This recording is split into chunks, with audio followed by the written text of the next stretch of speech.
I want to tell you about the thing. Tell me about what thing? The YouTube video where you could turn left or right. Well, I didn't say you couldn't talk about YouTube. I think I just got nervous.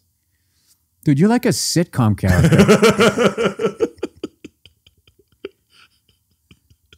And the whole 5-year arc would be, you call it Rick's place. And when can Rick actually tolerate another human being in his apartment?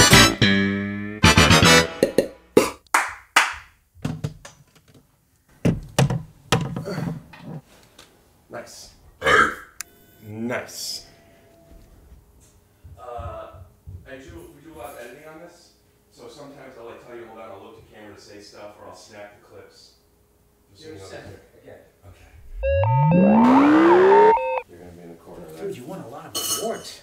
I got a lot more, dude, but these are the ones that shine.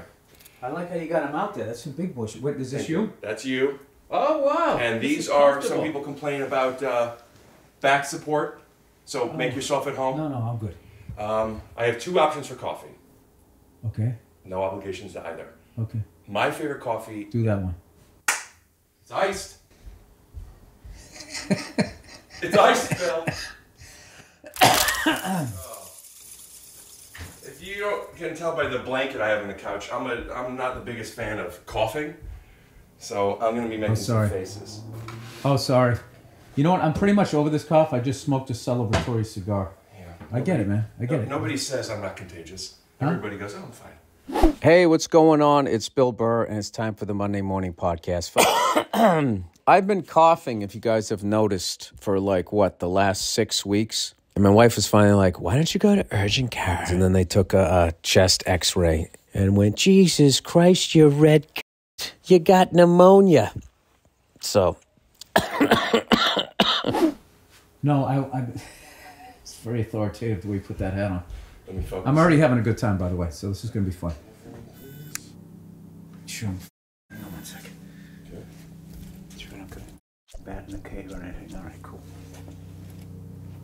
Timeless legends. Okay. Nice coffee. Good shit. I've actually avoided these because I was so afraid that they were going to taste as good as this. Yeah, but what's bad? What does that mean? You don't want something good? It gets a hold of me. And then I just OD on it, and then I just gotta... What's the difference between a thing you're already drinking and then that same thing but with ice? You know? That's a fair point.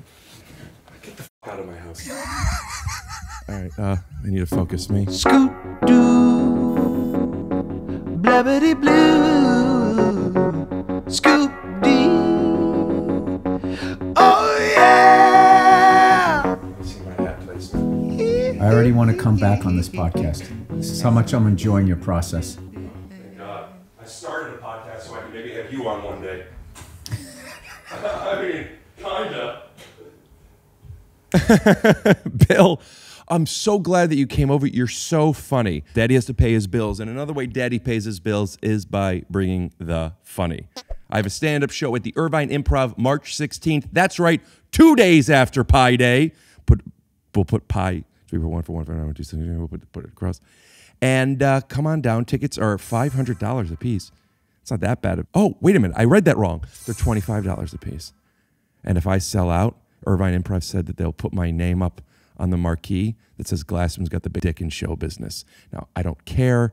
Some people already know this. Some people aren't bothered by it. I do think it would be a cool thing for me to be able to have a picture of my name on the marquee that says Glassman's got the biggest dick in show business. So if you wanted to come to a show 2 days after Pi Day, tickets are in the description. That's at the Irvine Improv in sunny Southern California. Ticket link is in the description. Who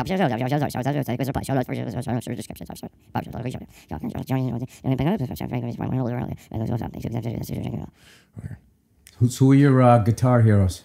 I have a guitar because I learned how to play it in college, and what am I going to throw it away? But I don't play guitar. I'm a piano player. Oh, you are? That's cool. Yeah. You know who's a fucking underrated, unbelievable piano player? Aretha Franklin. Dude, she's like the greatest singer of all time. Well, she was like a fully formed musician at like fucking 14 months old. She just, yeah. My favorite piano player is Ray Charles. Well, there you go. So what are you saying? Like that was like a different generation. I'll give you an album of like all like B-side stuff that they never play, and she does a duet with Ray Charles. It's unbelievable. What's it called? and let's sing it. I don't know what it's called. I just got the album because I was kind of going like, how come they only play like 5 songs from Aretha on the radio? And I had this other one that You don't do headphones, right? I love not doing headphones. Okay. All right. The album is called... Because we have audience laughter that you're not going to be able to hear. Oh, am I killing right now? Rare and unreleased recordings. Huh? That was a good laugh. Rare and unreleased recordings from the golden reign of the Queen. Oh, Jesus Christ. This is like a Fiona Apple title. It's just this one right there. You should get that. Okay. Well, if you like... Pull up a clip. If you like once a century level talent. I know why I said different generation. And I may have forgotten to bring this up if this didn't organically happen. So let's just dive in. Okay. Bill, when you had Bill Maher on, and let me know if I need to bleep names, okay? Bill Maher might have been my favorite guest I ever had. New Rules. Do you watch the Bill Maher show? Mm-hmm. The New Rules segment at the end, his writing staff plus his delivery and him, I'll watch everyone. I fucking love it. I love it. I only know Bill Maher on the Bill Maher show. Okay. I see him on your show. And how mad he got that you insisted that he was a different generation. I couldn't believe it. I think he got that mad. It was something that was that was bothering him that he was. Cut to a clip. I'm gonna wait 2 minutes. Okay. To anyone under 30, we're the same. Okay, so don't be like your generation. But can you uncross your arms for half a second? Let me feel like you're judging me. All right, so in my world, that's not flipping out. It rubbed him the wrong way. Yeah. In a funny way, though, I thought. Look, we all have our thing. I don't have anything. Yeah, you don't have any tics whatsoever. No, everybody has like a little thing that bugs them. Yeah. Mine are the world. No, that's just the onstage persona. I gotta it's a certain type of sports fan really bothers me. And then lack of courtesy. Yeah, I take it personally. Give me an example of because the sport, I guess the sports want to give me an example, but I'm more interested in the All right, I'm thing. coming down my street. I live in these classic skinny LA streets where it's basically a two-way, one-way street. Mm-hmm. So if somebody's coming up the hill, somebody has to give way. Yeah. Okay? So what you do, common courtesy is you both act like you're willing, and then one person says, go ahead. Mm-hmm. But when somebody just starts barreling up the hill like, f*** you, right? I've made the decision for both of us, that's when it makes me want to just slam my fucking car. Of course, I'm not going to do it. Yeah. I'm a responsible person. I have a deductible, right? I'm not going to do that. I was doing that, throwing it to the camera. I know, dude. So you could cut to your State Farm sponsor. Which you guys get us at All Things Comedy. Thank you so much. Absolutely. David Foster Wallace was a teacher of yours, right? Yes, he was. Because I used to get very angry about specifically road stuff until my brother sent me his speech about, you don't know if their kid has cancer or something. Maybe he's driving fast because their kid has cancer. We'll be right back. That's a hell of a backstory. Sure. No, I'll do, when I am in a good headspace, if somebody does something, it's like, I'll just say, it's not, I don't mind an aggressive, move, if we're moving in the same direction. Aggressive move coming at me, I don't like that. But if you fucking, don't get in the turning lane at the last second, you want to try to come in the lane because you don't want to wait 40 cars, I don't give a fuck. I don't give a fuck. Nice move. Mm-hmm. Maybe you're late, or maybe that's just how you're wired. I don't give a shit. Huh? I let you in. I don't, I have a, I don't drive. I don't drive fast. I've never been a speed guy. I like just sort of cruising along. Are you someone that would, you're going up Laurel Canyon, you get to Mulholland, you know what I'm talking about? Hey man, I know what you're talking about. So I know what you're saying. You do know what I'm saying. Yeah. Do you ever stop by Joni Mitchell's house, help her out with a tune? No, I don't think you know what I'm talking about. Do you ever stay in that right lane longer? No, I don't do that move. But you're okay letting people in. Yeah, I don't do that move on purpose. There's times where I'm like, oh, you got to be shitting me. And then I try to get over. And then I do the move. I have the ability to do the move. I grew up in Massachusetts. Do you make bad posture and put a hand up to the person? I don't do bad posture. That's a sign of weakness. I definitely do the wave, even though nobody in LA does the wave or maybe even understands it. But I like doing the wave because occasionally you get the wave back and then you do that look. We're both East Coast people. When I get away, if somebody even does something bad, if they cut me off, if they wave to me, I want to invite them over for dinner. Getting away from somebody is the most important acknowledgement on the road. You're addressing it. You're addressing it. It was a dick move. I had to do it. You know, it's That's an overly populated city with the cars, no public transportation, really. I cut people. Oh, you cut people? That's why yeah. I mean, I won't. I do. You'd be an annoying guy to see cut me. There's something about those John Lennon glasses and your nice head of hair and your comfy sweater. I'd be, look at this guy. This guy's just had it all given to him. Grew up laying on throw pillows. I would invent an entire backstory. The way David Foster Wallace, who, by the way, I had no idea who that guy was when I took the thing. I had no idea how beloved he was. I had no idea what happened to him.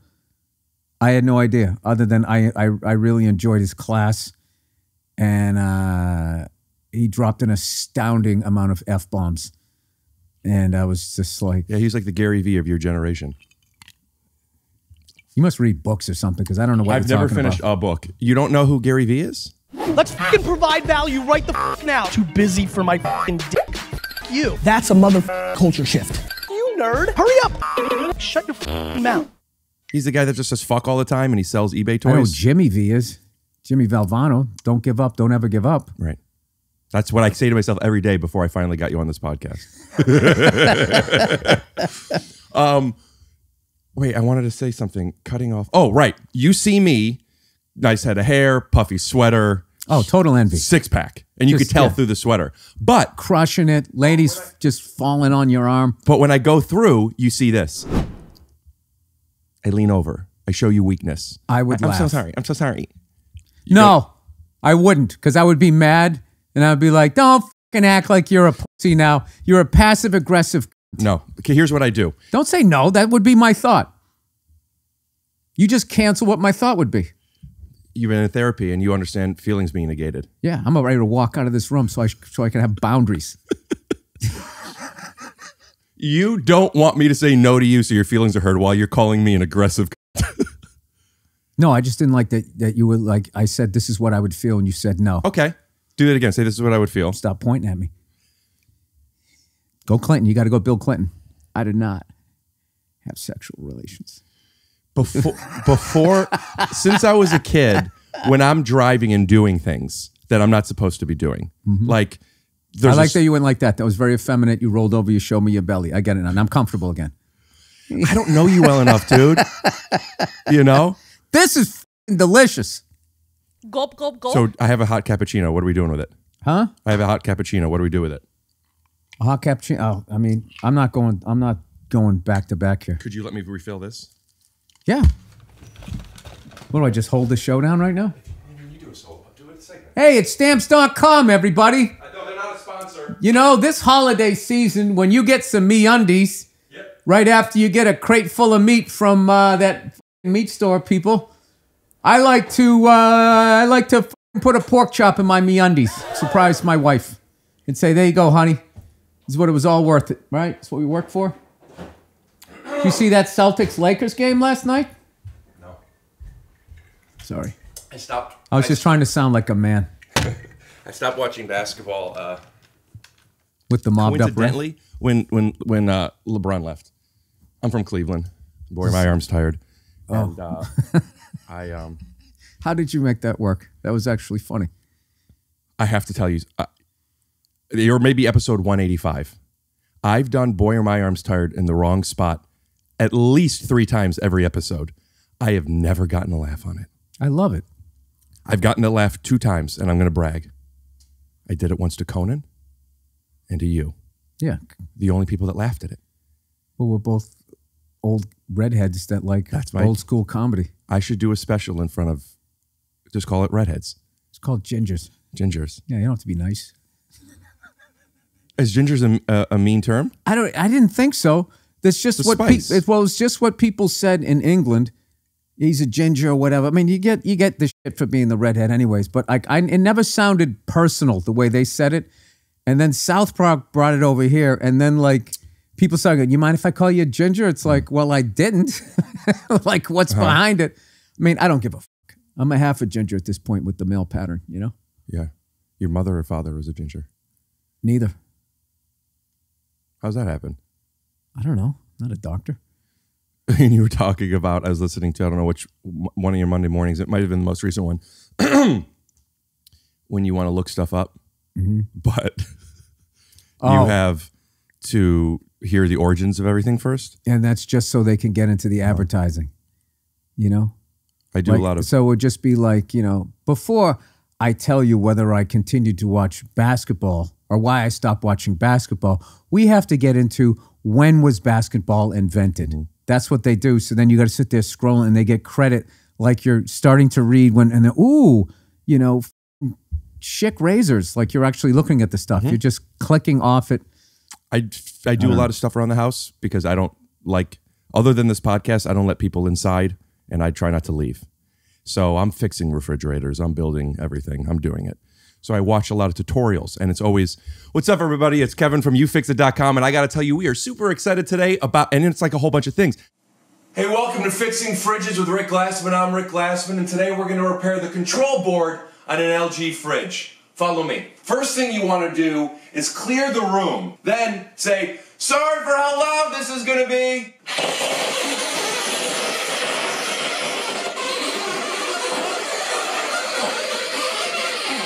Brilliant. I saw a video. I have a hard-boiled egg machine, and it has two switches. You could go this way, or you could go this way. And there's symbols. It doesn't say what. I don't know what is what. Can you make a soft-cooked egg in that? One of them must be a soft-cooked egg. What is that? That's incredible. What does that mean? A soft-cooked egg, okay, with some toast broken up with butter on it and the right amount of salt and pepper. What's a Soft-cooked eggs, it's like it's almost like the over-easy hard-boiled egg is basically the way. And once you figure out your timer, how to do it, that's when you open it up, and the white's going to be hard enough, but there's going to be like the yolk Runny is sort of over medium is perfect, depending on how you like it. I throw away the yellow. You break it out. Oh, that's where all the nutrients are. Every other year they say that. And that's a good. And every other year they say it kills you. All right, but I'm still living. Yeah. I eat them both because I'm progressive. I want to tell you about the thing. Tell me about what thing? The video. What video? The YouTube video where you could turn left or right. Turn left or... I thought we were talking about eggs. Yeah, the egg machine. There was an egg machine. I thought you said you had an egg machine. I have an egg machine, and I didn't know if I should turn to the left or to the right. All right. Well, I didn't say you couldn't talk about YouTube. I think I just got nervous. Dude, you're like a sitcom character. And the whole 5-year arc would be, you call it Rick's Place.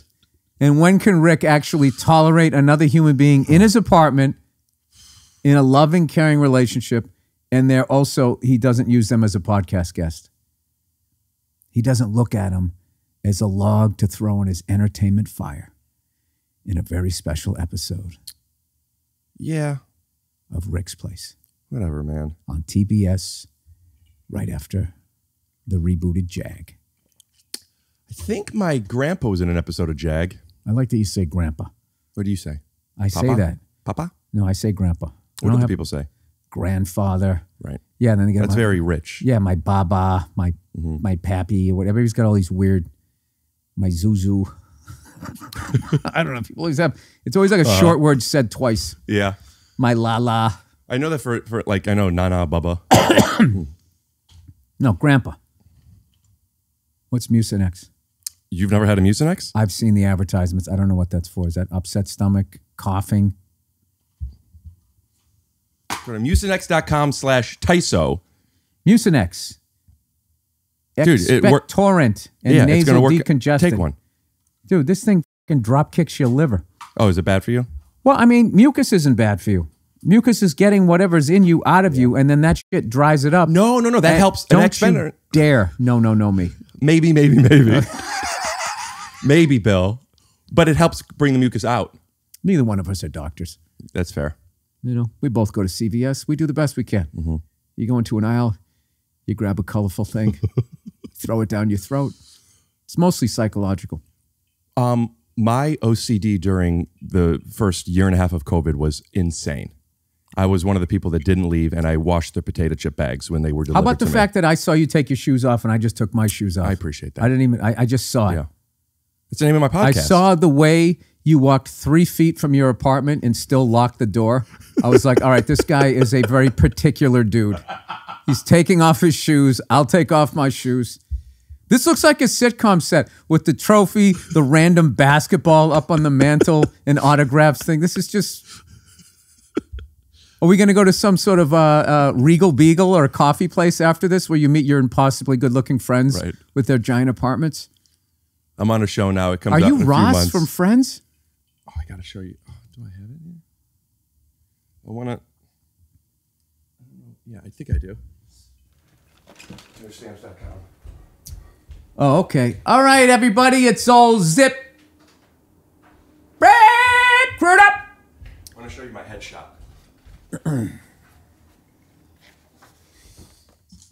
Can't do anything for you, kid.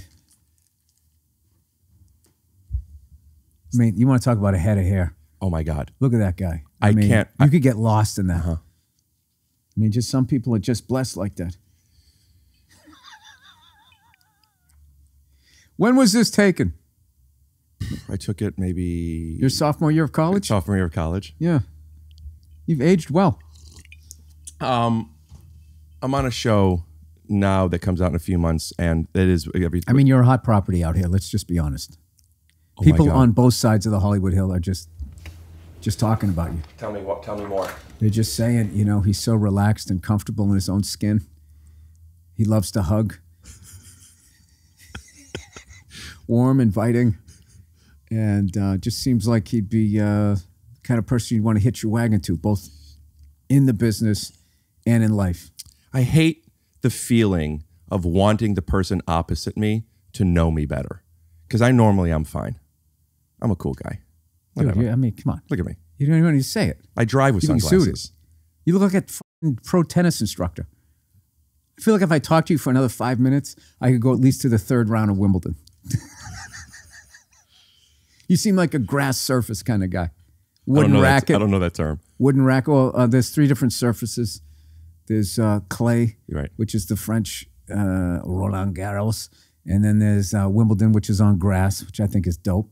And then there's the hard surface, which we have like in the U.S. Open and the Australian Open. And then like all the tournaments in between, you know, you could have any one of those 3 surfaces. What separates the 3? Like, you're a grass surface guy, you're a clay guy. How would you explain the difference between those? Oh, having not, you know, played anywhere beyond just knocking it around in the 80s and 90s, I think I think the hard surface is for like really powerful players, big service and that type of thing, where the grass and clay is more of a finesse game, which is why one of the big things is if you win on all 3 surfaces, it's a testament to how well-rounded your game is. Like you can basically get in any situation and you can take the other guy out. It's like killing in the OR, the main room, and the belly. Absolutely. Right. Absolutely. That's why they call it the tennis court of comedy clubs. And I never kind of... Yeah, the 3 majors. The 3, dude, that's actually great. Can you get laughs on all 3 surfaces here at the Comedy Store? Because there's some guys, they're just hardcore main room guys. Big crowd, you know? You ever get a laugh in the OR? You know what? I got to the finals once. Then I got in my head and... It's good to be back. It is good to be back. You ever open a set that way? What? It's good to be back. Yeah. I think I said that this weekend because I went to 3 places I hadn't been in a while.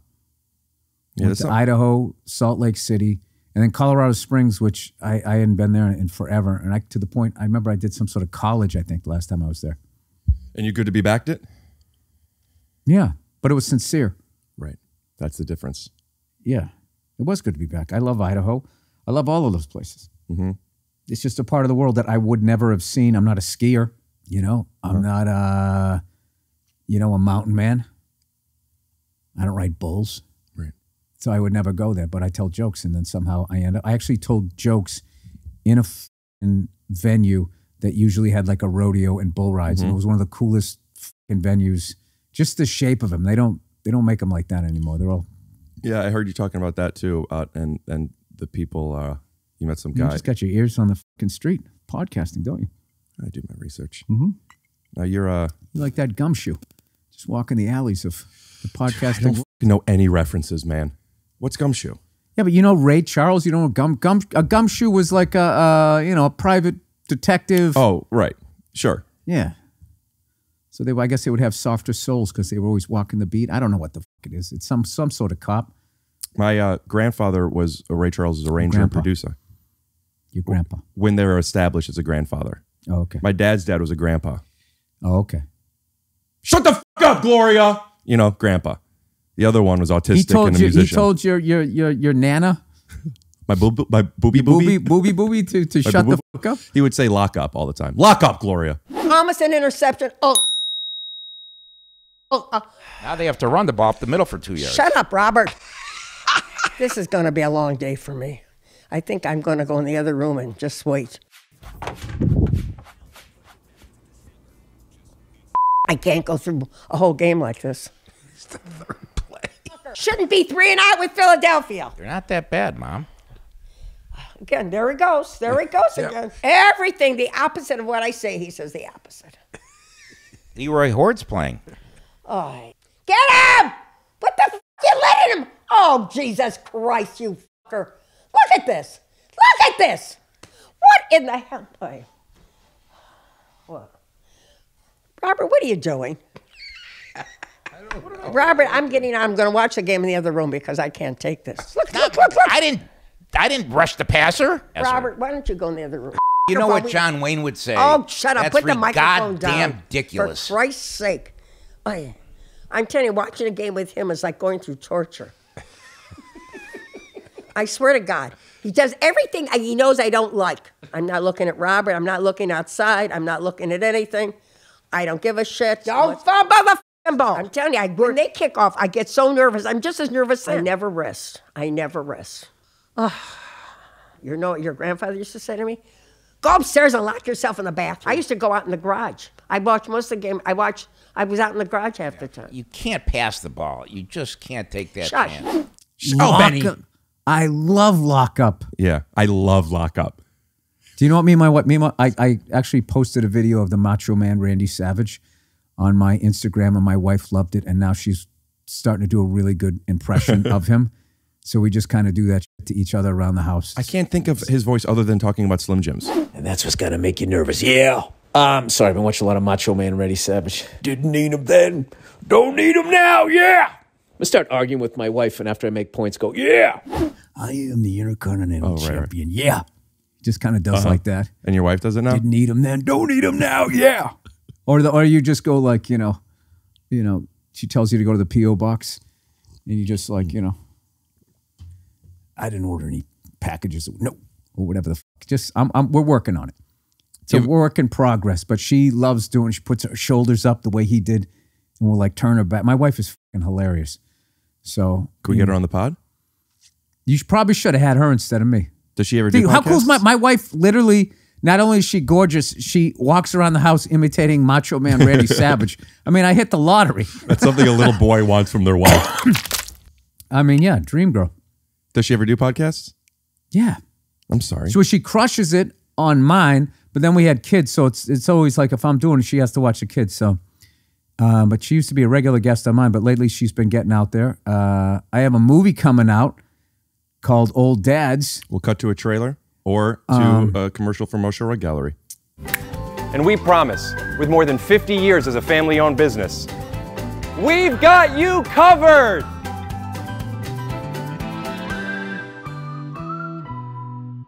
And she did a great job in that. Did I meet her? No.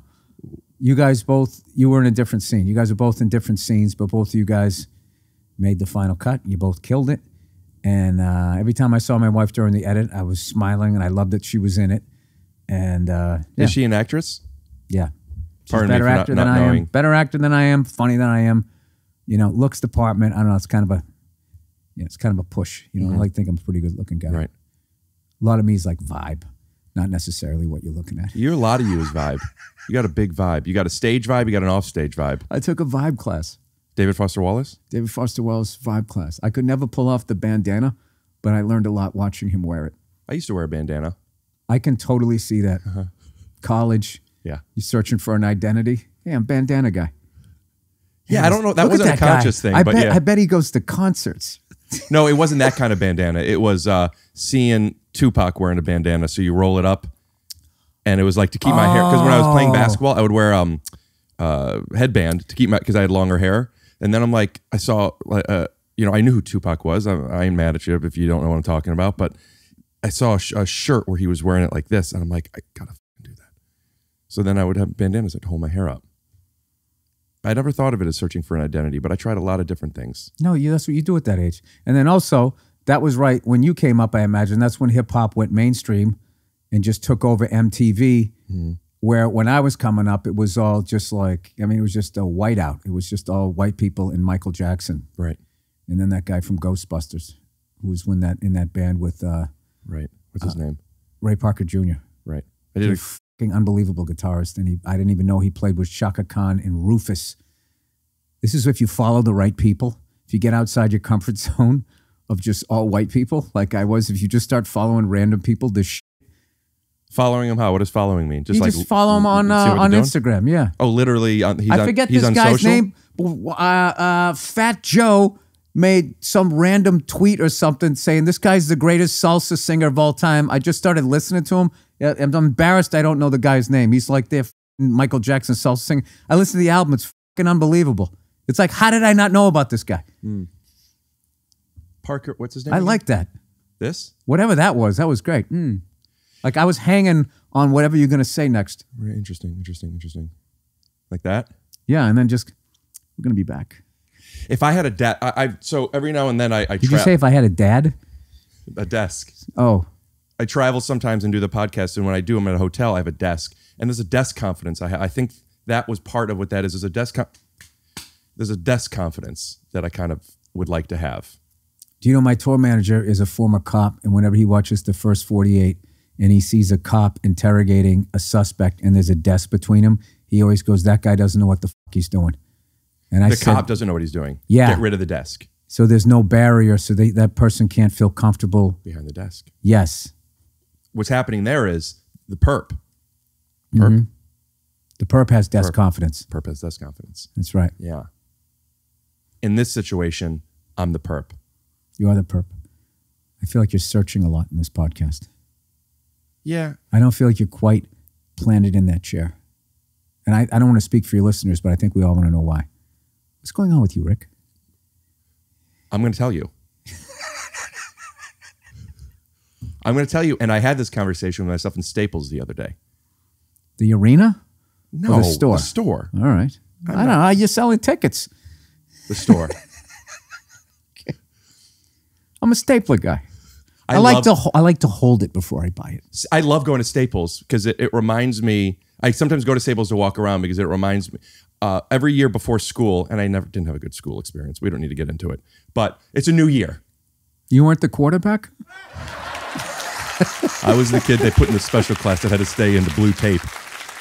You were on the badminton team. No. I once went to the bathroom, and I was in a lot of special things, and I wasn't allowed to. Advanced? No. Or misunderstood class? That's a nice way of saying misunderstood. it. That's what I was. Yeah. It's misunderstood. I wasn't an idiot. Yeah. They just didn't get me, man. Yeah. When people say I'm stupid, I go, I have a learning disability. You know, I'm not dumb. But it would be, I was in these special things and special schools, and there was a time that I didn't know that I was being watched, and there's things with me that right before it was defined. And I went to the bathroom once, and I was walking back from the bathroom, and a teacher was right by the door yelling through the hallway to other classrooms for other people to look. Ricky's on the loose! Ricky's on the loose! I remember people used to say that to me. Shout out to David Price, another ginger. He still says it to me sometimes. Ricky's on the loose. I was so embarrassed. That's fucking great, though. Yeah, I guess. Dude, you had a danger to you. But I didn't know. I didn't know what was going. What do you mean I'm on the loose? I'm peeing. Don't you wish that you could go back in time? And when they said, Ricky's on the loose, Ricky's on the loose, you could have turned around and said, that's right, bitch. You're goddamn right. That would change. You wouldn't even been a comedian. You're right. I'd be in the NBA. Because I think Rick Glassman has this great photo of him playing against LeBron James in high school, which is just an insane thing. Now, I heard he's really good. Rick's really good. Somebody told me that like he was, I think, playing a pickup game with someone, like somebody in entertainment, and they're like, hey, man, like you got to dial it back a little bit. Hit that, Baldy. Catch the fucking ball, dude. You're not aware of how other people perceive you. What are you talking about? Good take, you idiot. Whoops! Are you not entertained? Got it! Let's go. Are you fucking nuts? I am phenomenal. I got big balls. I got a cool guy haircut. I love that though. You're right. I'd be in the NBA. Yeah, an agent. Sure. Let's be honest. I think you could maybe play D2. Okay. You know, if you were coachable. I'll send you some clips. I'll send you some clips. You got a lot of trophies. Thanks, man. They're just for show. I have a lot more. They look like car trophies, though. Like that. What's that one with the fucking? That looks like a hood ornament. Yeah. You a racer? These ones? Scooters? What do you do? No. These are basketballs. What do you mean? Oh, those are basketball? Little basketballs. Holding little basketballs. So in the Comedy Basketball League. Oh, yeah? Who'd you post up against? I don't know. I don't remember anybody's name. But I just look at him as an opponent to get around. As an obstacle. Yeah. Temporary obstacle. Yeah. On your way to glory. I'm in Staples. I'm with a friend of mine. And I'm about to say to you what I said to him that I said I don't want to say on this podcast. Because I've only been nervous on this podcast twice. Larry Charles and you. Who's Larry Charles? Charles Barkley's brother? That's a first and last name difference. It's Charles. Yes. Larry Charles is a writer-director, did a lot of Seinfeld and Curb Your Enthusiasm and all the Sasha Baron Cohen stuff. He's a Jewish guy that influenced me a little bit. He's got some potential. He's got some potential. That kid's got a career coming. He's one of the guys that I knew, like, oh, I want to. Wait, am I the first non-Jew you've had on this? Oh yeah. Oh wow. Hey, shalom. Yeah, you're the first openly non-Jewish person I've had on. All right. Before I tell you what I'm about to tell you, am I really supposed to say this? Because it's very self-indulgent. Dude, the whole fucking thing is self-indulgent. Just continue with the thing. You're branding yourself. I get it. Yeah. When I get a little nervous and the other person doesn't know me and like I care, I get in my head a little bit. And I didn't want to talk about it because it's like... Is that why you have so many things on your head right now? Are you hiding? Headphones, hat, glasses. Where is Rick? Completely different person. Finally. Now you can relax. Yeah, I don't know. And then it's like, what am I supposed to do? I'm so, like, I don't know you. I know angry you. I don't know real you. You know what I mean? So like, I like angry people, or I like people that are not. Can I tell you, I'm actually not an angry person. I know. It's a big misconception. That's the intimidating part. I have a temper, and I flip out about stuff, but I don't just walk around like, oh, like I did, but that was way back in my 30s. And I figured a bunch of shit out. So like this right here is kind of like how I am. Mm-hmm. You know, just a B-level guest. Yeah, you're mellow. I'm not good with mellow. I'm not good with mellow because... All right, well, I can be a dick if you just need that. No. You got enough fucking colors in your sweater there?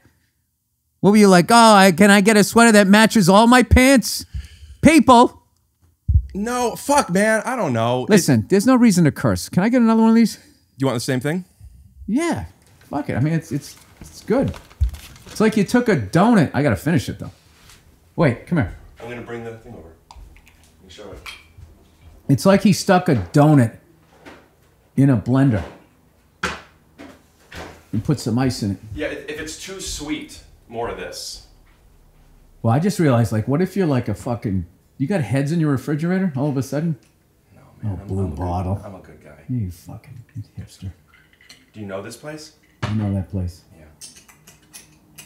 I call that place the place with the line. That's why I get this instead of having them make the drink, because you don't That's have like to a wait. black Russian, a white Russian, but with coffee. All right, go easy there. Okay. When you order this, you don't have to wait in line. They just give it to you. That's why I get it. Because you can't spend time with other people? Yeah. What, all right, sit down for a second. Yeah. All right, I'm going to ask the question that probably a lot of your listeners either already know or want to know. I didn't fill me up. Go ahead. What happened to you? Whoa, you went somewhere. Here we go. Let me take a sip of this, and I want to hear this answer.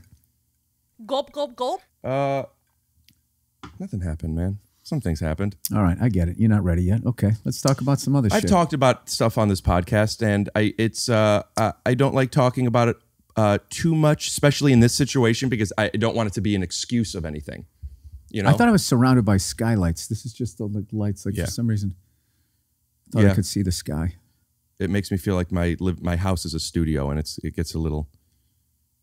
It's nice. Yeah, but do you have your phone hooked up to that thing? To this? Yeah. I have the wire ready to hook it up. That's great. I might edit this out, but it's very relevant to things I've experienced in my past that's happening now. I think I will want to edit this out. You were an exotic dancer. I was diagnosed with autism 5 years ago. I'm being serious. I'm laughing seriously. That's fucking great. And I've developed a lot. Let's go to Vegas and we'll win a bunch of money. I could count. I'm great at blackjack. You guys all count cards. Jews. The Paris casino is double deck. Paris casino is double deck. It's fantastic. I've been talked. My point of pride is I've been talked to by 2 different pit bosses about it. They go, "What's going on here?" And I go, "I don't know what you mean." Well, I would have been. I couldn't resist. My ego would have been like, "What's going on here? Is I'm your worst fucking nightmare." Right. That's the Ricky's on the loose confidence. Yeah. I am on the spectrum of autism, and I'm about ready to own your fucking phony Eiffel Tower out there. All right, so let's say, okay. Like when it comes to autism, are you an opener? Are you a middle act? Are you a headliner? I'm a grass field. Grass field? Tennis. The 3 tennis things. I don't remember what you said. I guess opener. You talking about like where? How far? Yeah. I figured out something 2 weeks ago, which basically, what the fuck is autism, by the way? All I know is you just. I guess we're keeping this in if this is what we're talking about. about. No, but you can't talk about it. Like everybody gets all like, I'm on that spectrum, and you're like, all right, well, what does that mean? And they get like all fucking mad at you, like, I could explain it pretty easily. Okay, shit. Are you sitting down? There are a lot of different character traits that people on the autism spectrum have. It doesn't mean they're autistic. Talking with your hands.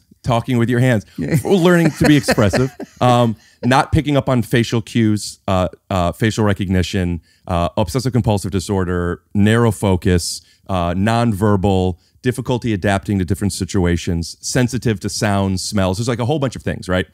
And the idea of the spectrum isn't really, people think it's how far on the spectrum, like how fucking autistic are you? Yeah. That's not what it means. How deep does it go? The spectrum is like, how metal are you? Right. That's not how it works, though. Okay. Like, are you an 11?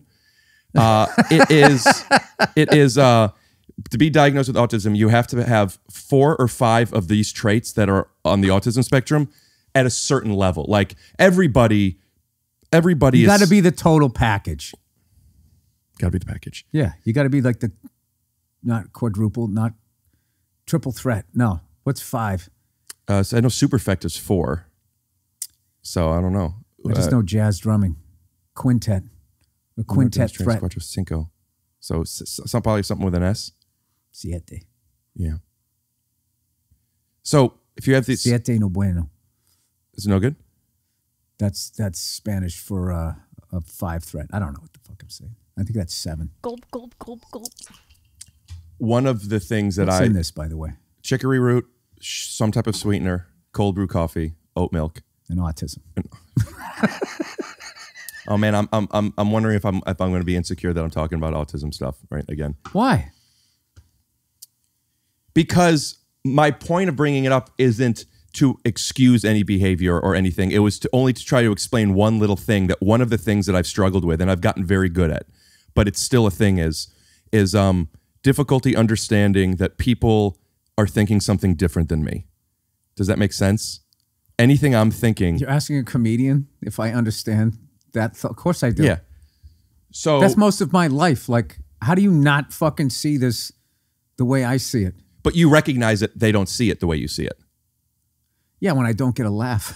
Right. Pretty hard not to notice when an entire crowd doesn't laugh, or they're looking at you, or they pull back.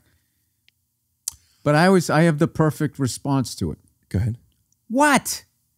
That's all you do. Yeah, you just introduce doubt and you blame the victim. If I can say anything to your listeners, never take responsibility for your own actions when you have the option of blaming the victim. Dude, what the fuck? Your clock says 10:06 right now. What is going? Is that part of autism? Yeah. You got to have, is that Israeli time? 10:45. Are you a spy? What time do you call the Mossad? Just drink that. There's nothing in it. Drink your coffee. I didn't do anything to it. I'll walk out of here and not like Jesus anymore. That is kind of a skill set of yours that time zones? No, blaming the victim. Where you sound like my wife. Love to get her on the pod. I saw you in the OR. I'm going to make this date up, but give or take a year, 2013. Oh, grass court, yeah. Yeah. This is when if I didn't see this show, I'm sure I would have seen something else that made me feel this way. But this show is the inciting incident to why I would be nervous having this podcast with you. I saw you do something that was, and then since then, that's how I see you. And it is kind of blaming the victim. You were the worst. No, I'm just kidding. I wouldn't argue. You were doing a bit about why everybody is so judgmental about Scientology. People think it's this crazy, wacky thing. What's the guy who created Scientology's name? I don't know, but he was a ginger. And he had a boat. There's nothing more dangerous than a ginger with a boat. But he has a name that's just a regular guy name. Jack. L. Ron Hubbard. Ron. That's what it was. Ronnie. And you're like, you guys think it's weird because it was Ron 80 years ago. And then you let's talk about Jesus. And you're like, Jesus, this story isn't crazy? And it wasn't that they didn't think it was funny. They were mad at you. That you were, what the fuck are you comparing Scientology to Christianity? Even people that weren't Christian were probably upset because that's such a ridiculous statement. I just remember people didn't like it. Oh, I remember the tag was, whatever. They bullied a few people. Wait, call me when they start fucking kids. When they start kids? Start fucking kids. Right, yeah.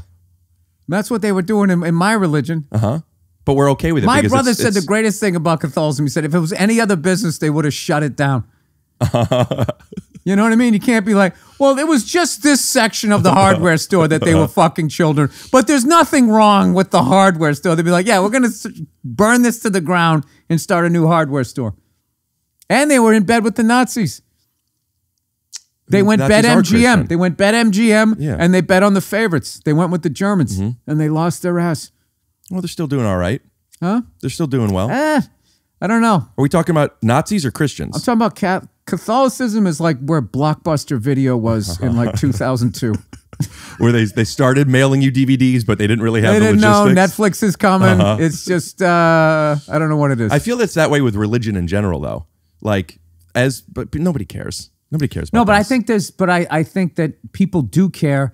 They just understand that, I don't know. I'm going to say that they think the way I think. I just know there is something about love and spirituality and how you feel when you help somebody versus hurt somebody. And that feeling that is unexplainable, that I feel is beyond us, but is also natural to us, is what they exploit. And they wrote a script and a backstory around it, and they used it to manipulate you for better or for worse. I mean, you did have to have some sort of rules. You did have to invent some sort of Santa Claus for adults. You better watch out, that type of shit. I know who Santa is. All right, I didn't know. Who do you guys have this time of year? Mensch on a bench. Mensch on. Is that Elf on a Shelf? Yeah, I saw it on Shark Tank. I've never. I always heard of Elf on a Shelf. That's they took that one. Mensch on a bench is fucking hilarious. Well, somebody Clinton. said don't buy that fucking thing. You got to keep moving it around and all of this shit. I have a big fucking issue with all of that, lying to your kids about this dumb shit. And I really think that like Santa Claus and all that shit made sense before the internet. Kids don't give a fuck that Santa Claus is watching you at this point. They give a fuck if you take away their tablet. That's more, you know what I mean? Like that's like a bigger thing. So it's just like, I already got caught as a tooth fairy, fucking sneaking in my daughter's bedroom like a goddamn prowler at 4 a.m. and she just opens her, because you're so excited. And I had to be like, oh, I'm looking for my phone. You know, your problem was you didn't put on a fairy outfit. Imagine. I should have gone to the costume department. I think I thought about this. I have a difficult time lying. I just means you're fucking lying all the time. No, I just figure if I'm lying. If I'm lying, you know I'm lying. I don't even know who you are. I'm just saying the person opposite of me. I'm just saying I'll be worried that you're going to find out. It's not worth it. Just tell the person. Lie to me about something. You're I don't know. You're made of bricks. You could have gone better. You should have been Sure, like, I got it. You should have been like, Bill, you're a great person. I think you're a great person. I have my penis is only 7 inches. See, you know I'm lying. It's the staring without blinking after. You're just sitting there going like, does he believe this? Fuck yeah. You know, it feels like you ever go on a date with somebody and you know that they're not interested, but they're going to finish the date. Oh yeah. I just want to be like, just don't worry about it. I can't blink. I wish I could go back to those dates and be like, all right, we didn't hit it off. Let's just enjoy the meal. You know, let's just fucking. Yeah. But then you know what would happen? It would work. Then she would relax and then you'd be in a fucking relationship you didn't want. So it's better if you're bombing on a date, just keep bombing. Keep bombing and then just leave each other. Before going on dates, I will have a couple of FaceTime dates. I go, you stay home. I'll stay home. We could do it for 2 minutes. We could do it for an hour. Are you going to laugh at me? Am I going to understand you? You don't say this, do you? Yeah. It's a little controlling, no? Oh, I don't say, here's what we're going to do and here's what we have to do. I say I want to go on a FaceTime. Can we FaceTime? Wow, man. No. No. I'm just saying, like, how much has changed. You used to have to walk up to pray. I'll still walk up to people. The way it was done. Yeah, but what if you meet them online? Dude, there wasn't online. Yeah. When I way back when I used to date in the 90s, there wasn't that. You had to like come up with an opening line. I know there's still that.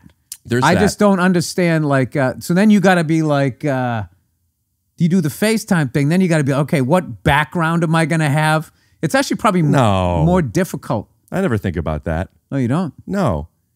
I just need to... Because you're Ricky Vibes.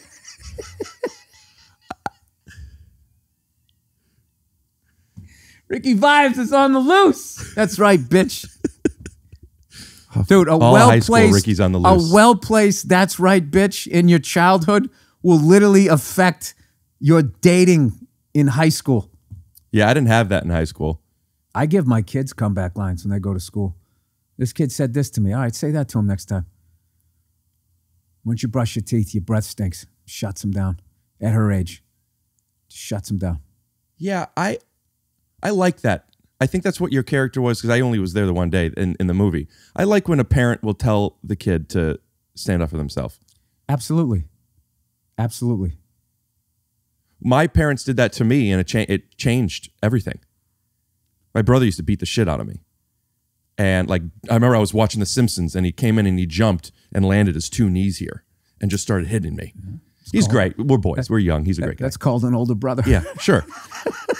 But there was a time where I got bigger than him and he was still beating the shit out of me. I just felt like, what am I supposed to do? And my mom just goes, just hit him. And I needed to hear that.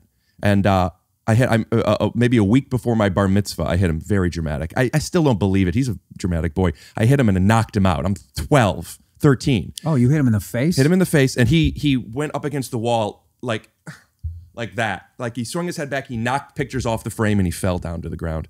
And I ran into the living room. Was he wearing a blouse? He was wearing a blouse, but then there's nothing wrong with that. I think that's fine. I think it's great. I just pictured that Seinfeld shirt, the big puffy shirt. Yeah, the puffy shirt.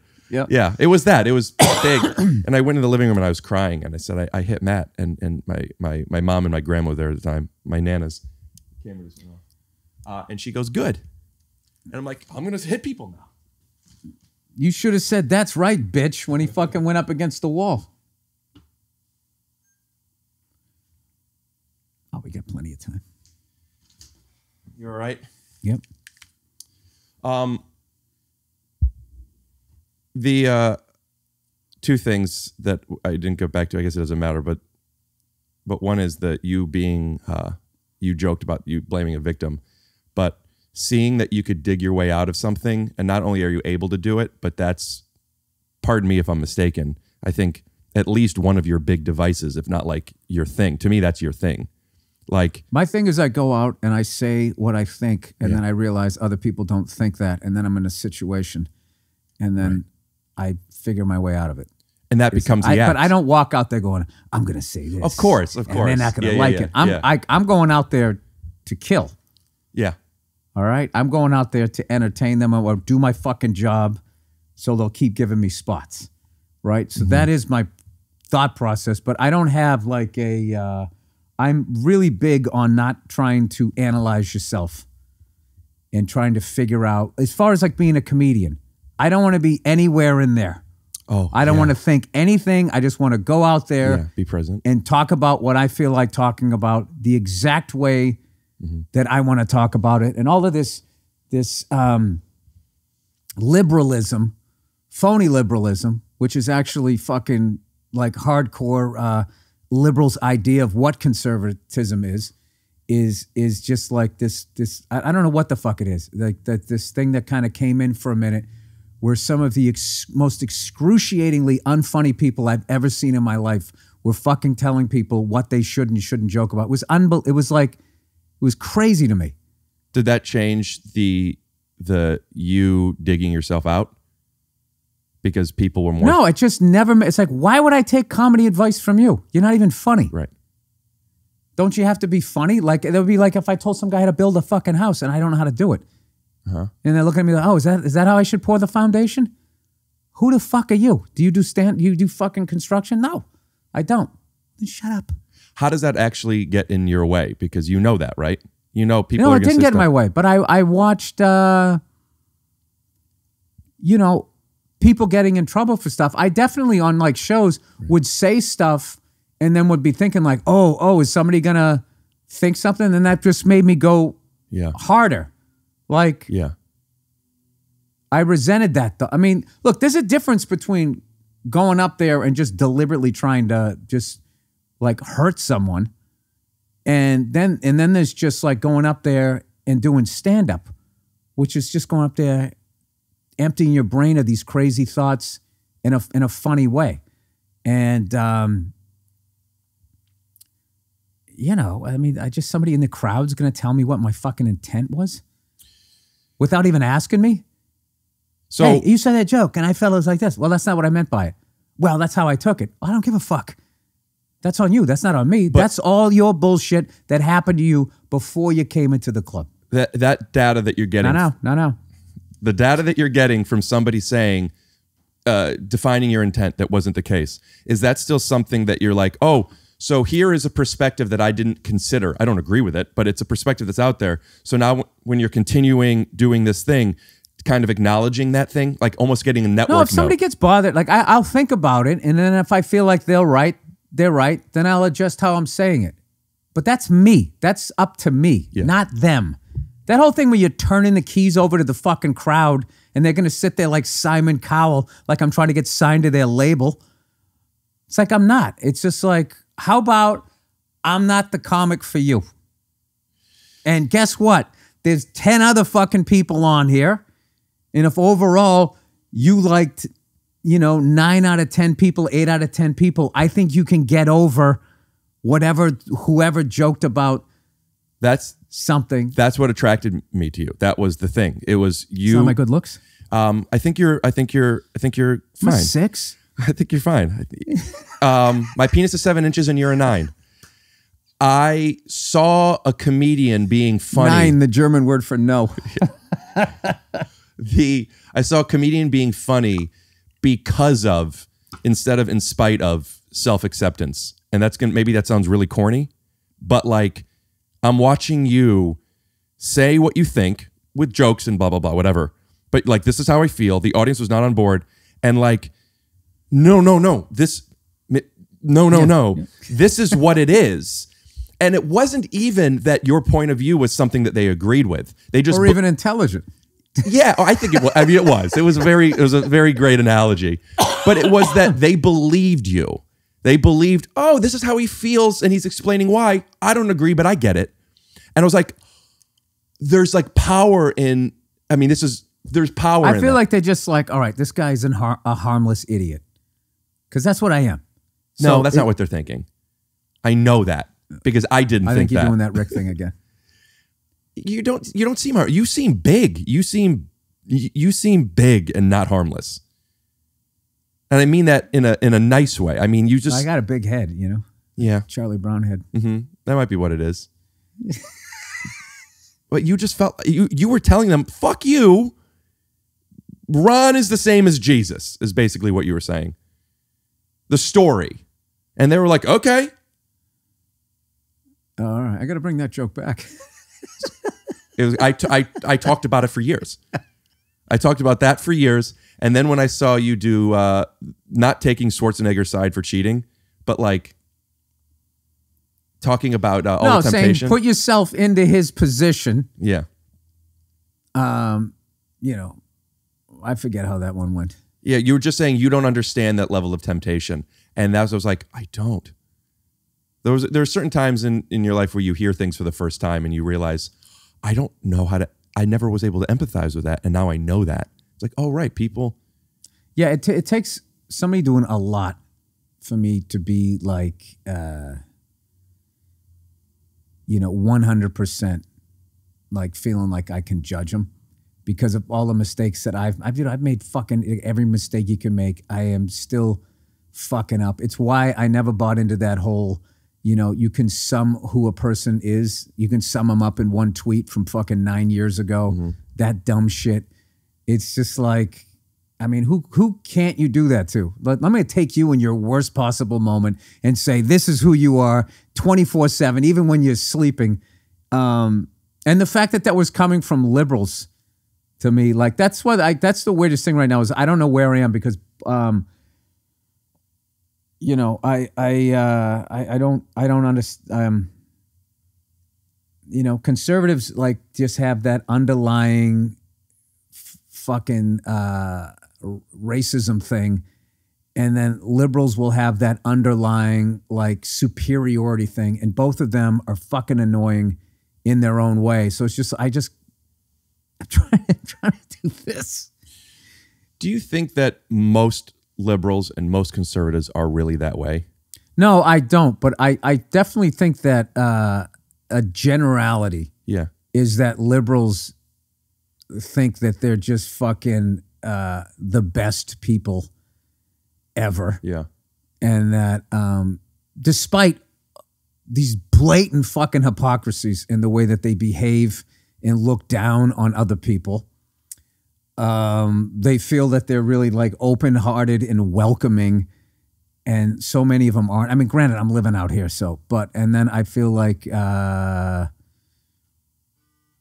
conservatives, there's that, their view of the world, they look at it like it's a level playing field. Equal rights doesn't mean the same for you as everybody else. Equal rights means equality for all. Have you ever seen that picture where there's 3 people of 3 different heights, small, medium, and large, all right? And it's like, this is equality, or this is being equal, or whatever the one is. And yeah, thank you. And only the tall person could look over the fence because they're all standing on a milk crate. right? But then they show, no, give the small person 2 milk crates, the medium person 1 milk crate, and the tall person doesn't need a milk crate. And when you do that, they all get to see the same. Now, one could argue that's not fair. He got 2 milk crates and he got none. But I argue what's not fair is the hand we're dealt. And sometimes some people need more crates. What's fair isn't to say no matter how tall you are, you'll get any crate you want. What's fair is to say no matter how small you are, you get help with more crates. That's what we need to do in this country. What's fair is we live in a country that recognizes some people need crates. Crates! And when you need a crate, you gotta find a crate. How crate would it be if crates existed all over this crate nation? Now, when I was a little crate, I thought to myself, I had the biggest crush on this girl named Crate, by the way. Huge tits. There are some basic needs we need in this country, and when we want something we can't have, we resent it and we rise up. And it is our time for Rise Up. I rise. I rise. But I understand both trains of thought where there is like a, hey, fucking pull yourself up by your bootstraps. You just got to know when to apply it. And there's other times like, hey man, we got to help people out. There's ways to apply that. But to just constantly be in that mindset to me is fucked. Because I feel like each situation, you know, requires analysis to see like, okay, is this hey, you know, you got to fucking toughen up. Or, hey, man, let me stop and help you out. You got to judge that. You can't just be like, you should stop and help everybody out. I mean, you can have the trunk in somebody's car, you know? But you also can't just be like that, well, hey, it fucking sucks for you, and then bitch that society's fucked up. So, like, I don't buy into either side. And I find anybody that is like, at least gets chest deep in either side just feels like their way of looking at shit is the way to look at it. And you know, what person doesn't wake up every day and at least make 15 fucking mistakes before noon? So like, how could you possibly just sit there walking around thinking that your ideology is, you know, why don't you just do, oh, you know, these fucking libtards, or like they go like these conservatives, you know, out there, you know, have fucking their sisters at a Waffle House, whatever the fuck they think. That's the funny thing about doing the road, is seeing how people, you go out in a red state, or just not even a blue state, how they view what Hollywood is. And then you listen to Hollywood talking about, somebody from out here talking about a state they'd never been to, and just what they say is just like, it's neither one of those. Yeah, it's very hyperbolic. Yeah, is correct. That's why I don't really think that any of it is real, outside of a lot of people on Twitter. I don't think any of it is real. I think nobody knows anything. I'm going to say it wrong. There's a Mark Twain Dude, quote. I don't know shit, and I've been to all the states. But that's the thing. You know you don't know that much. Relatively Yeah, because that's what happens. You go there and you're like, oh, this is how it is. Oh, what the fuck? And I'm only going to be here for 2 days. I have no idea what the fuck's going on here.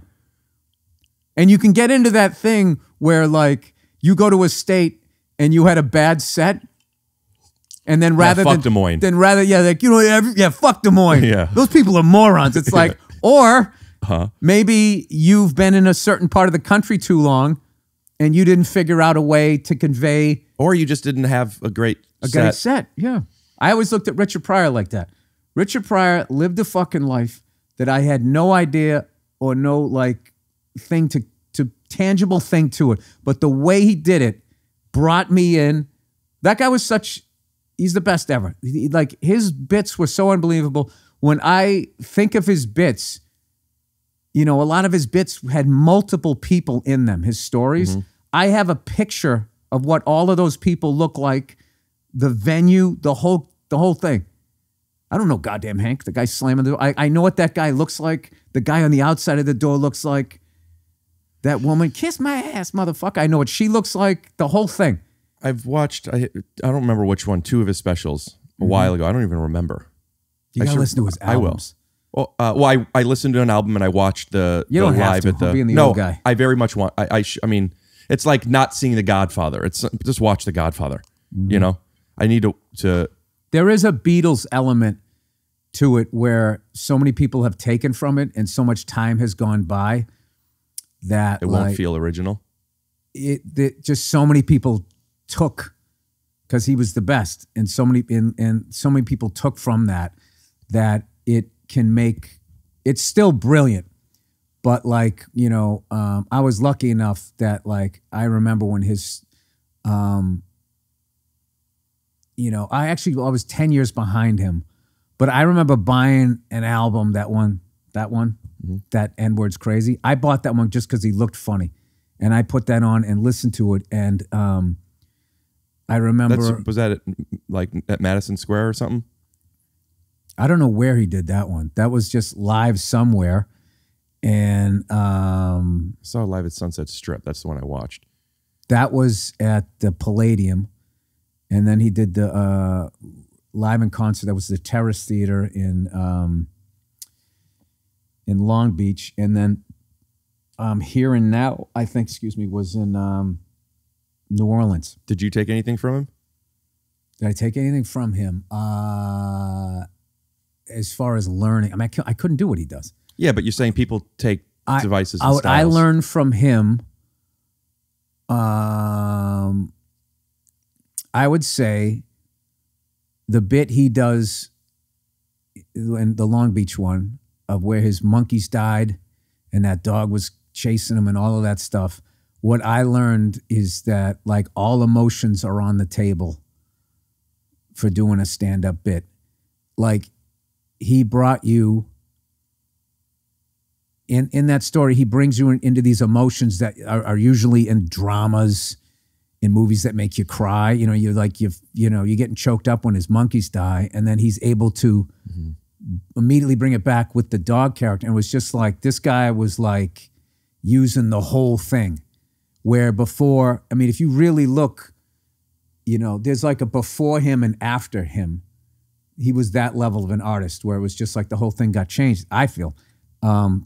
But like before him, like so much of comedy, other than, you know, probably a Mort Saul or like a Lenny Bruce, you know, so much of it was, you know, you're the comedian, you got to be wacky, you know, and there was a lot of like, still, I would say, early days of entertainment, vaudevillian sort of shit. But there was a bunch of guys, I think, like in like New York, like if you listen to that Woody Allen Comedian, I mean, that thing is like still, it sounds still like modern. So there was a lot of guys like that, but his was a different style, but there was a lot of guys like that in like New York. I feel like whatever was going on in there was sort of that new school thing.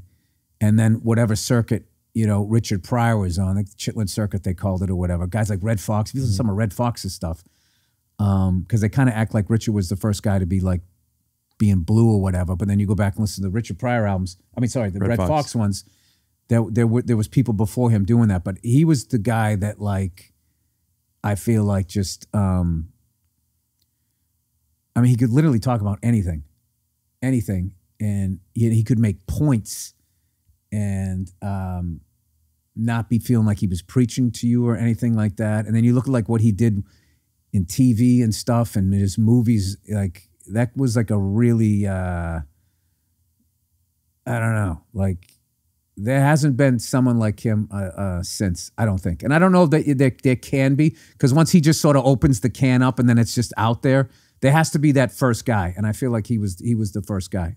The talking about all the emotions and feeling sad and or anything else other than joke, laugh, laugh. Mm-hmm.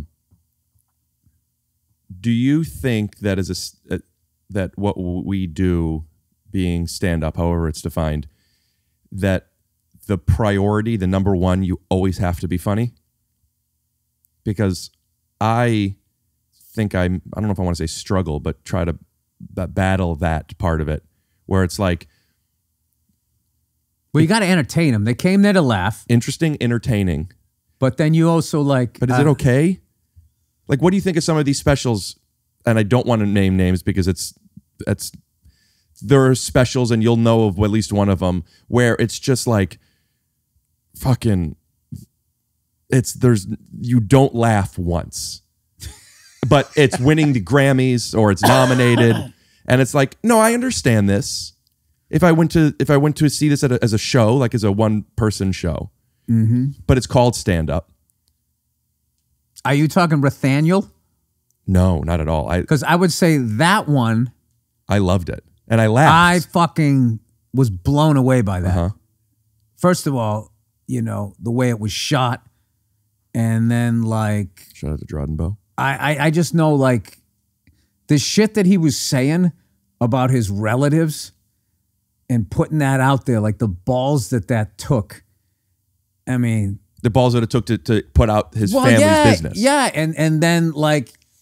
And then the combination of helping people in the same boat that he was in. That one to me was like, I mean, I look at a lot of shit like music. So I looked at that one. I just felt like that one was like just totally like in his own lane where like I laughed a lot watching it, but I was so blown away by it. I was more just as a comic watching the process of it. So I would have to watch it again. But like, I love when comics do stuff like that. And like that one I thought was a home run.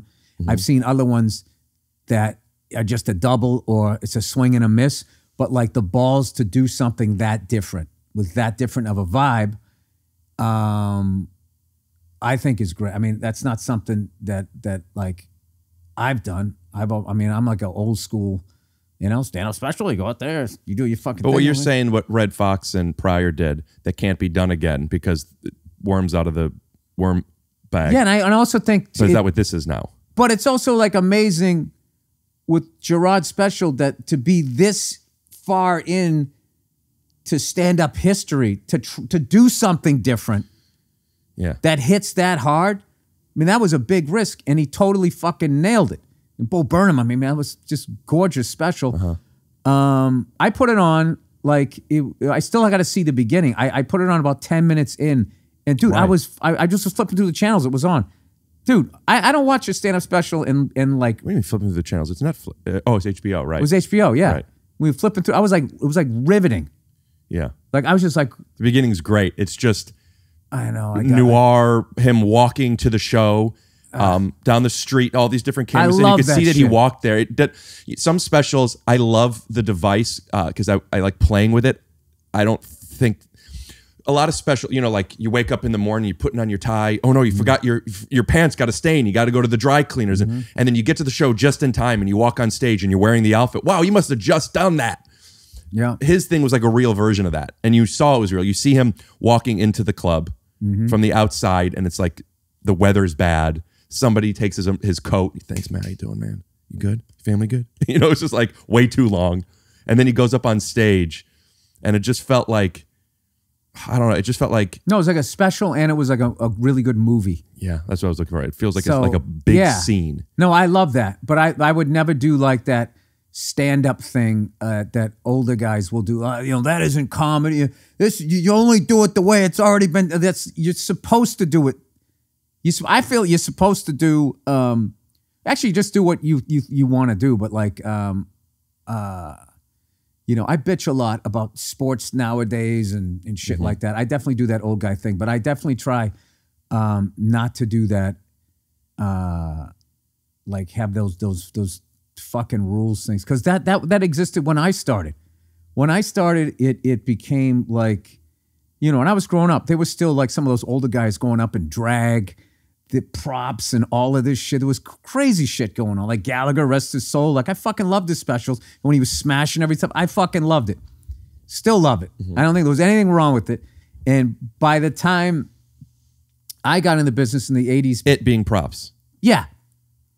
There was this total elitist thing going on where if you did props, you were a hack. If you brought a guitar on stage, you were a hack. It literally got to the point of if you moved around too much. Like it became like, he's a pure comedian. He just stands there. Right. And if you could make us laugh with nothing but just your words, material, then you're a talent. Yeah, which I also understand. Because to me, that was like Dave Attell. Like Dave Attell, Mitch Hedberg. These guys, like, you know, the stories of Mitch Hedberg just laying on his back, doing his act. But that suited the things he was talking about. But it was also like how well both of those guys write jokes. But to then just sit there and be like, oh, this guy acts out his shit, or she does this, or she does. Oh, I remember like doing characters. If you did fucking hilarious, Richard Pryor did characters. He was one of the greatest of all time. It got to the point like if you went on stage as a character, because there was a lot of you know, people that were sort of doing characters in like the 80s stuff, and I think some of them it led to like, oh, we're going to take that character and build a sitcom around it, which probably led people who weren't going to do a character on stage to try to do a character to get a sitcom. So then that whole thing became like Hack or whatever. And I always say if you do a character, you might be a redneck. Right. Yeah. It was just like shit like that was going on. And I bought into it for a little while. And then like, I started working with people on the road that had props and they had like a fucking guitar and they were making me laugh. And I was just sitting there going like, no, this is funny. This is fucking funny. And like, why are actors in movies allowed to have props and be funny with props and fall down and do whatever the fuck? But if I go on stage, I have to be, you know, he moved his eyebrow too much. Like this isn't comedy. So, I used to have bits that I wanted to do that I thought were so funny, but you can't. The sound cues and mustaches and all this shit, and you can't. It's cheating. It's very funny, but you're cheating. Not anymore. Please do it. Oh, I become a prop guy. The funniest thing ever to me. I love smart people being silly. Is my favorite fucking thing ever. I love the character shit. You know, I think Carrot Top is fucking hilarious. I saw him live. I remember I saw him years ago. like right when he was starting to blow up, there was all this resentment from all these fucking guys that just stand there. And I remember he did the Comedy Connection at Faneuil Hall, and I went down there. I got to check to see what this is about. And went down there. I was laughing my ass off. I'm like, this fucking guy is funny, and he was cool as shit. Dude, that fucking guy, the level of shit that fucking guy got because so many people were upset about something from their childhood, and they just fucking took it out on him. By so many people, are you talking about other comics? Yeah, like a whole generation of comics. There always seems to be like that, like, in private, people will shit on a comic, but there's always that one person that it's just, I don't know, this swell of resentment that is just open season and you could just fucking say their name and there's just so many people doing it that there's no repercussions for doing it. There's always like, I don't know, there always seems to be like somebody like that. And for a minute, it was his turn. And I remember thinking like, this guy is getting so much shit that he doesn't... People are just mad because he's successful. Yeah. What is the judgment on silly? What is the judgment on? Dude, Steve Martin was one of the silliest fucking comedians I ever saw in my life, and I absolutely loved it. Yeah, loved it. But that was the one thing too. That was a big thing when it was going through that whole stand there. Might have just been like the East Coast thing or whatever. But where I was going from Boston down to New York, that was the thing. Like you just stand there and do your thing. And I remember talking to like, guys that I came up with going like, dude, this is fucked. This whole thing is like fucked. Like this whole, like, you can only create between here and here. Yeah. I go, do you realize with today's parameters, Steve Martin's act would be considered hacky because he has a bow and arrow through his head. But then you put his... Also, if you are thinking about what's the hackiest thing you could do on stage, putting a bow and arrow, I mean, it does... To look at it now, but they were coming out of the Vietnam War.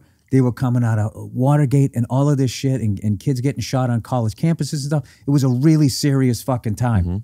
So his thing was a reaction to that. That's what they were saying. And there was a lot of comics, on stage, talking about serious shit. And he was like, hey, let's just fucking be silly. Or at least that's why I read it. What I've read about like his act, but like from his autobiography? Yeah, Born Standing Up. Loved. You know what kills me? I loaned that. I read it. I loved it. And I loaned it to my neighbor at the time, and I never got it back. Let me tell you something. I know that you don't believe in books on tape. Listen. I feel like it's cheating. Let me convince you why this one isn't cheating. He's the one reading it. So you get to hear Steve Martin tell you his story. He's reading it. Sold. It's unbelievable. And if you want to listen to Steve Martin's autobiography, head on over to rickglassman.com/Steve Martin. Use promo code TYSO. His I still remember the saddest part of that book was when he moved out, he didn't call home not out of some sort of resentment. He didn't know you were supposed to. I don't remember that. Oh my God. Something like that. I was just like, God, what was going on in that house? And now I get why you're a comedian. I mean, I get what you, I mean, just when I first saw him, like, he's funny as hell. I get why he's a comedian, but like, I didn't know I'm supposed to tell my parents I'm leaving. What was his relationship with his parents? he didn't call. Right. He wouldn't call home. It's like he moved out. I guess, you know. Oh, literally. I thought you meant didn't tell them I'm moving. You're No. saying He he moved never even out. called home. And in the beginning, he wouldn't call home because he didn't know he was supposed to. Am I supposed to still talk to you guys? Yeah. So to me, like, that's like the part of the world I grew up in. Like, I always liked, you know, when I looked at like Italians, Jewish people, and that, the sense of family versus the German Irish, like the coldness. And I always like, remember I would look at it being like, that seems like that's the way you're supposed to do it.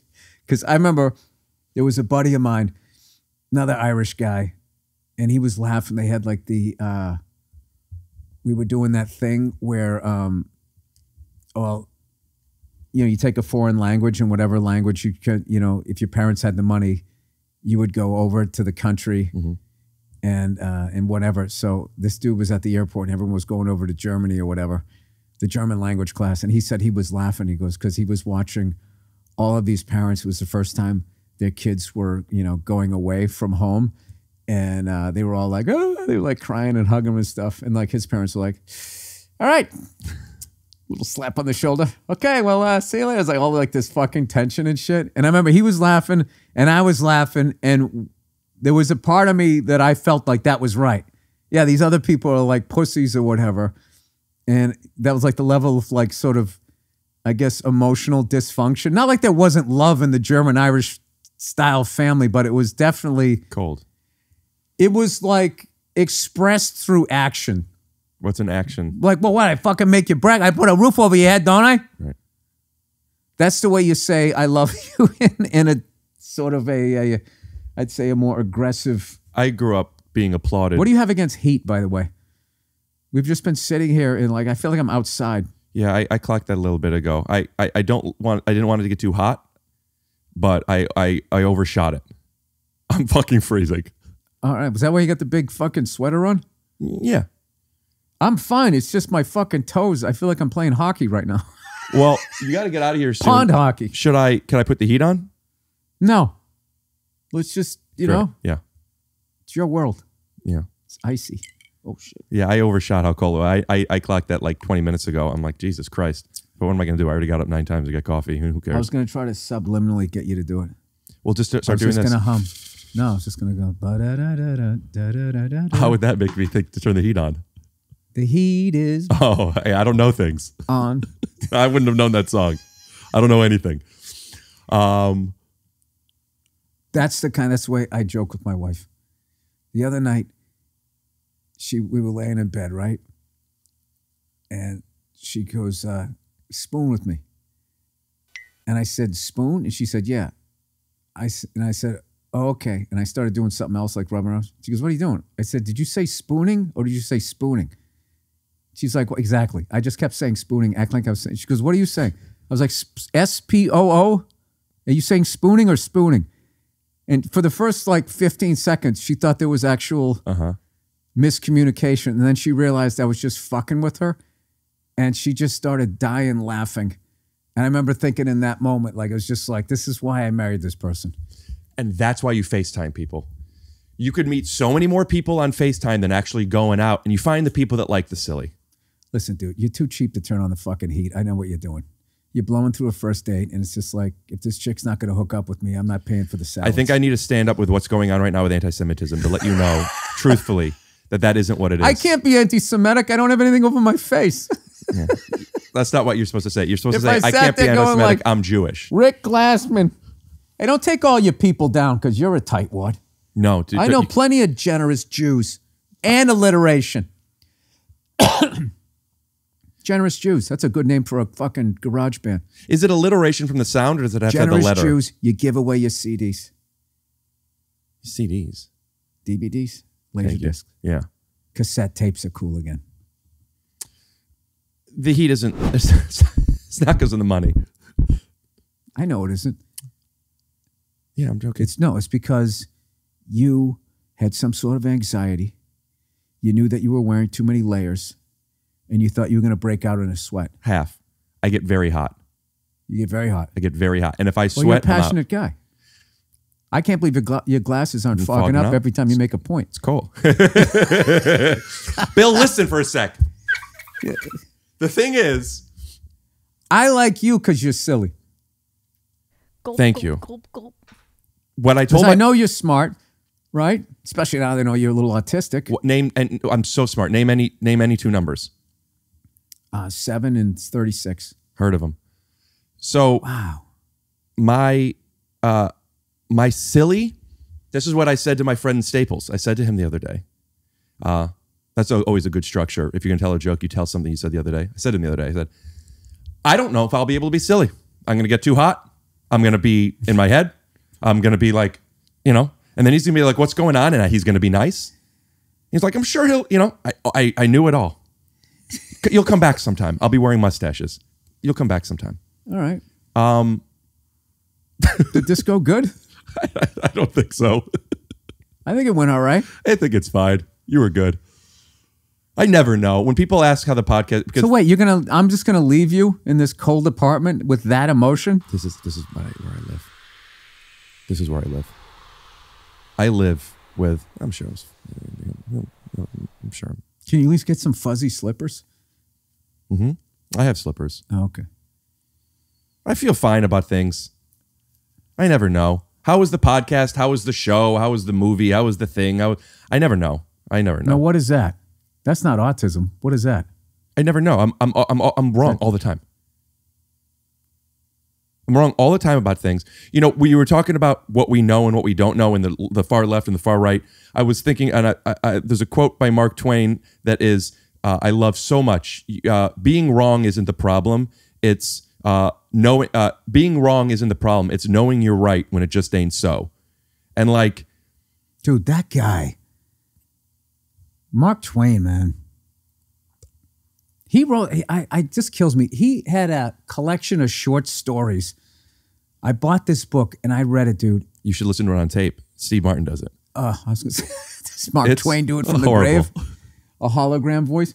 Dude, he had this short story and I can't even, I was like, I don't think I've ever read anything like laughing out loud. He's so funny. Where he was writing about like, what a fucking idiot. I can't remember if he was describing a fucking idiot or what a fucking idiot he thought this person was. It was like, I think it was like, short stories, like 5-8 pages. And I was like, this guy wrote this in the 1890s or 1900. Like you got that thing when you're younger, like, people used to be funny, like it's a new emotion or something. Yeah, I connect with that. Can you imagine if something you did 110 fucking years later is still laugh out loud funny? I mean, other than falling on your ass. Yeah. Yeah, short shelf life with that stuff. Yeah, like I think people falling down, is timeless, but to actually write something. Yeah, well, failing is timeless. Falling down falls to me under the failing category. Seeing somebody fail is just, I don't know what that is. At least it's not me, or I know what it's like to feel that way. It's like a roller coaster where you're going down, but you're not actually falling off a building. You get to experience this scary thing, but you don't actually have to reap the consequences. And that's what falling down is to me.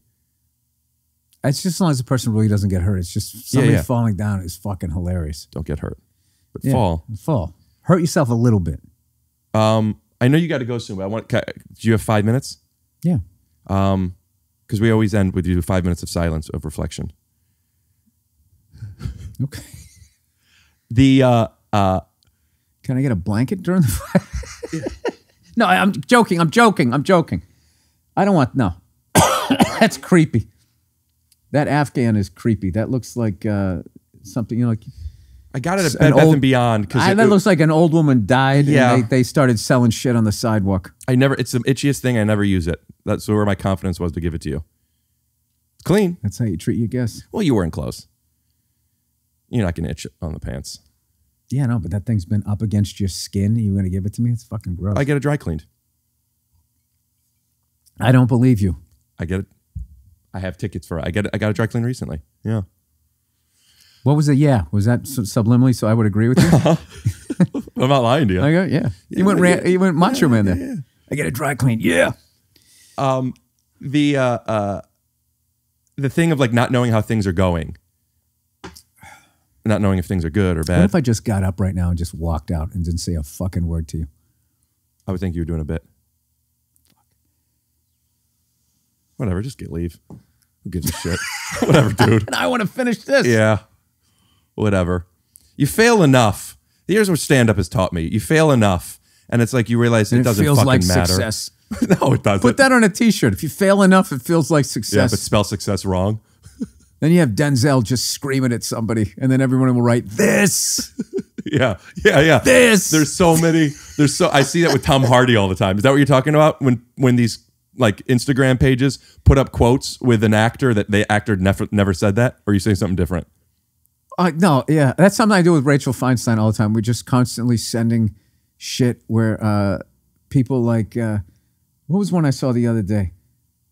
They're like, there's nothing more intimidating than a man over 40 that goes to the gym every day. And it's just like, what? Yeah. Intimidating to who? They just make these giant statements, but then you just see how many lost people there are. Unless they're robots underneath, everybody's just like, yes, this. So me. That's me. I love Yeah. it. That's me. That's my favorite one.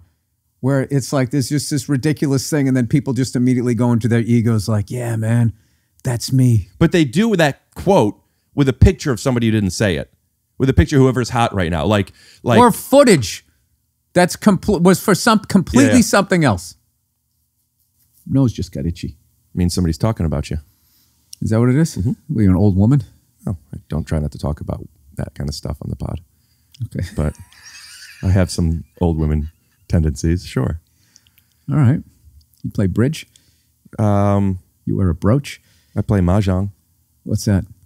It's Jewish bridge. I was going to say Jewish bridge. Yeah, it's Jewish bridge. How does that work? You have dice and you go like, how's your sister? You know? Come on, you can do better than that. Ask me again. What is mahjong? It's like dominoes, but it's like dominoes meets blackjack, where you have these dice and you're like, how's your brother? I don't know. Keep it in. And I just wanted to keep going because I know this is where your autism's going to kick in. Is that what autism? You just go on a loop? You can't say that. Huh? Bleep him. This is where the autism kicks in, is what you, as the generous Jews, like right before the beat drops, you just yell, this is where the autism kicks in. And just everybody fucking goes bananas. Yeah, but we are in the corner like this. This is where the autism kicks in. This is where the autism kicks in. It's too loud, you know? All right. And then you close with, that's right, bitch. Yeah, that's right, bitch. I got a whole fucking new career for you. Rubbing your forehead now. All right, I've overstayed my welcome. This is what it is. I always stay too long, and then it gets fucking awkward. Yeah. I came in nice. I took off my shoes. You were like, I like this guy. He's showing respect to my dojo. Something happened. I'll see it in editing. Something happened where I went like, wait a minute. I don't remember what it was, but I came back. I'm good. I didn't even notice you left. I left for a little bit. Ricky Vibes went on a vacation? Yeah, just cut to. It's just me being, you're just talking, you're looking around, and I'm going like this. I don't know. I don't think you're as fucked up as you think you are. I don't think I'm fucked up. I think I'm awesome. That's part of what it is. It's like, here's an opportunity for real. That made me feel better. What's that? Just hearing you say that. I don't think I'm fucked up. I think I'm awesome. I do. I like a good shit talk. I like that. I already said this a couple times, but whatever, fuck it. Like, there's some people, and you probably get this all the time, but you're fucking here for me, right? And slightly above you, yeah. And for scale, I'm here. And like, I just knew, and you do this sometimes, and you're in my house, you know, like if I was doing your podcast, it'd be less of a thing. I would just show up and whatever, and you go. But here I'm hosting, I'm scared. I didn't ask you to wash your hands because I was nervous too. And like, I'm thinking like, I'm fucking awesome. And the problem is, if I thought I sucked, it'd be like, whatever, I suck and let's talk. But I'm like, I need this guy to know, you know, and that's a desperate place to be. So I'm suppressing that in my head. And every now and then I'm doing something and you say something and I laugh and then you're quiet and I'm like, what am I supposed to do? And that's not where I shine. We don't know each other enough. Where do you shine? I shine in auditions. I shine between the scenes on in auditions. stage. Thank you very much. You know, I saw you at the Comedy Store whenever the fuck, after we did the movie. Check out No Dads. And you came up to me. I'm being vulnerable and silly at the same time, but just so you know, you walked by and nose in the air. And then you turned back and you said, "Hey, Rick." And in my head, you know, Obama knows my name. You know, like I was like, you know who I am? Obama. Yeah, just so you know. Is that your favorite president? He's one of the 6 I know. So, personally. And he and you came over. So I'm in this group of people, and I don't touch hands because, you know, the Jews. And people always wanting to touch me, and I'm just like, I don't, you know. And you do this, and then it's like you have to make a meal out of it because some people, come on, man, I'm not a pounder. And it's like I don't care, and like you have to You like guys stand your ground. I am, and you have to, yeah, but you learn how to do bits sometimes so you're not aggressive. I don't want to fucking touch you, so you have to be like, and you're doing jokes. That happened like 5. You should say that. What? That same emotion. You go like, come on, man, I'm not a pounder. Be like, I don't want to touch you. And then you'll freak them out. Yeah. Because that made me feel like you had something. Yeah, I can't touch you. You'll get it. Just go, look, eczema. No, but eczema isn't contagious. I know it's not It the point. isn't? It's not contagious. And also, there's a stigma with the people with eczema that I Yeah, want but people don't fight. want to touch you if you got eczema, right? I don't want to touch you if you have nothing. I don't need to touch you. All right, shit. I didn't say you had to. See, this is what happens. Okay. So I'm not touching people, and they're questioning it. And this goes, and there's a group of like 6 of us. Do you know Brent Weinbach? I do know that. He's there. I know that name. And he's also... He's one of the recurring guests on Match Game. That was Brett Michaels. No, that's Poison. Brett Summer. Sorry. Anyway. Sorry. He's another guy that is a little weird with stuff. I'm pounding people, and then you come over, and you're like, "Hey, Rick, how you doing?" And I'm thinking like, "Awesome." And you give the hand, and I'm like, "I don't want to shake your hand, but I don't want to do." So I shake your hand for a second, and then I get in my head like, they're gonna think that that Bill's hand is better, and I went like this, and then I went, I would rather pound it, but I already shook you a little. I'm glad you don't remember this. I don't remember it. No, but I already shook you a little, and I go, "Want to pound it?" You go, "Okay," and then you go over to Brent, who is wearing the mask. You know, and you go to shake his hand, and he goes, he doesn't even pound. He just goes like this, and he bows to you because he doesn't want to touch, and you just go, "All right," and you walk away. I hate the dojo bow. Yeah, I hate the DJB. dojo. Yeah, I'm not into that. Yeah, but anyway, the bow is the worst. Unless I'm in mainland China, then I'm like, all right, I get it. This is your culture. Do you perform there? No, I performed in Hong Kong though. A lot of people speak English there? It's only expats that come. And Hong Kong's different, but Shanghai and Beijing, it's only expats. Hong Kong, that's what I do when I grab a woman's tits. Hong Kong. Well, thank you for doing this Make-A-Wish, dude. Before you get up, I got to take a Polaroid of you. I do that with all my guests. It just took me to the killing fields. What does that mean? What's the joke? They fucking killed all these people. They put them in fields. But they took Polaroids of them before they did. And you just see all these people, the look on their face like they know that this is, you know, what's happening here. 1, 2, 3. That was not even remotely intrusive. Could you be even fucking closer? And I got to sign it? All my guests. Check out pod.snaps. This is the old school. You go like this. This didn't do anything. But people thought it made it develop it. Like if I don't do this. There was a song about that. It was Shake It Like a Polaroid Picture. You remember that? No. Hey, nah. Hey, nah. That was about Polaroid. All right. Am I signing on the picture or the white part? The white part. Racist. All right. I'll walk you out. Thanks for doing this, dude. Listen, I don't want you to have to lock and then unlock your door again. I can walk out. I can walk myself out. Well, my when guests leave, that's when I take my walk. So I'll go the other way. No. All right. Thank you for having me. Thank you for listening. I'm gonna have to do an intro for this one. Why? That was great. Scoot doo, blabbity blue.